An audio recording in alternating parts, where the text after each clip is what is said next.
नमस्कार, मैं अंजना और आप देख रहे हैं राजधानी न्यूज। आइए एक नजर डालते हैं आज की बड़ी खबर पर। पहले उड़ानें रद्द और अब लगेज के लिए लाइन इंडिगो के यात्रियों को 5 दिन बाद भी नहीं मिला सामान। इंडिगो संकट के कारण यात्रियों की परेशानी कम नहीं हो रही। सबसे बड़ी समस्या सामान यानी लगेज नहीं मिलने की है। कई यात्री ऐसे हैं जो 5 दिन बीत जाने के बाद भी अपने सामान का इंतजार कर रहे हैं। कुछ लोग घर पहुंच गए हैं लेकिन सामान नहीं पहुंचा है।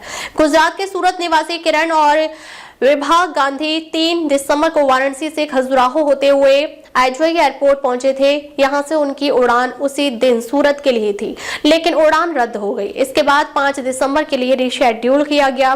जब वे 5 दिसंबर को एयरपोर्ट पहुंचे तो पता चला कि इंडिगो के यात्रियों को टर्मिनल के भीतर प्रवेश नहीं दिया जा रहा है।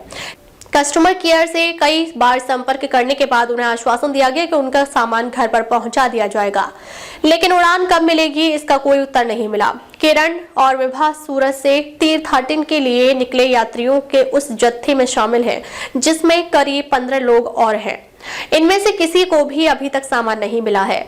किरण ने सामान्य से 3 गुना अधिक किराया देकर अहमदाबाद के लिए बस का टिकट लिया, लेकिन यहाँ भी लेट लतीफी ने उनका पीछा नहीं छोड़ा। तय समय से 3 घंटे बाद बस आई। किसी तरह अहमदाबाद पहुंचने के बाद उन्होंने सूरत के लिए टैक्सी बुक की थी, लेकिन वह तय समय पर निकल गई। इस प्रकार उन्हें और भी नुकसान हुआ। अंततः वे रविवार सुबह 9:30 बजे सूरत पहुंचे, लेकिन लगेज का कोई अता पता नहीं था। उन्हें केवल लगेज की तस्वीर व्हाट्सएप पर भेजी गई जिसमें कुछ सामान गायब थे। किरण की पत्नी विभा ने बताया कि लगेज में उनकी जरूरी दवाइयां और काशी विश्वनाथ मंदिर का प्रसाद था, जो उन्होंने स्वजन के लिए खरीदा था। टर्मिनल के भीतर भी टूटा भरोसा। इंडिगो के प्रति भरोसा इस कदर टूट गया है कि यात्री चेक इन आखिरी समय में करा रहे हैं। उन्हें लगता है कि यदि चेक इन करा लिया, उड़ान रद्द हो गई तो लगेज फंस जाएगा।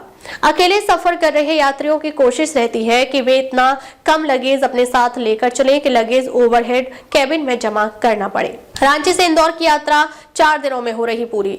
उमेश को 4 दिसंबर को रांची से दिल्ली होते हुए इंदौर जाना था, लेकिन रांची एयरपोर्ट पर ही बार-बार उड़ान को विलंबित किया गया। आखिर उड़ान रद्द हो गई और उन्हें 2 विकल्प दिए गए। इसके पीछे 6 दिसंबर का टिकट मिला। रांची से कोलकाता और कोलकाता से इंदौर। 6 तारीख को एक बार फिर उड़ान रद्द हो गई। 7 तारीख को एक बार फिर कोशिश हुई और उन्हें कोलकाता से दिल्ली और फिर दिल्ली से भोपाल का टिकट मिला। भोपाल के आगे उन्हें बस की यात्रा करनी होगी। परेशान उमेश बताते हैं कि रांची से इंदौर की यह यात्रा उन्हें जीवन पर्यंत याद रहेगी। मलेशिया यात्री का 4था दिन भी नहीं मिला लगेज। मलेशिया से आए सुंदरम नाथन को रविवार को 4थे दिन भी वाराणसी में लगेज नहीं मिला। वह गुरुवार शाम 5 बजे अहमदाबाद से वाराणसी पहुंचे थे। विमान में उनका एक बैग ही आया। एक दूसरा बैग जिसमें दवाएं आदि थी वह नहीं मिला। इसकी शिकायत भी की, लेकिन एयरलाइन के अधिकारियों ने बताया कि वह अहमदाबाद में छूट गया है। उन्हें मंगलवार को वापस मलेशिया जाना है। अधिकारियों ने कहा है कि सोमवार को भी बैग नहीं आता तो उनका बैग मलेशिया में बताए पते पर भेजा जाएगा। अब तक के लिए बस इतना ही। फिर मिलते हैं एक ऐसे ही बड़ी खबर के साथ। तब तक के लिए नमस्कार और देखते रहिए राजधानी न्यूज।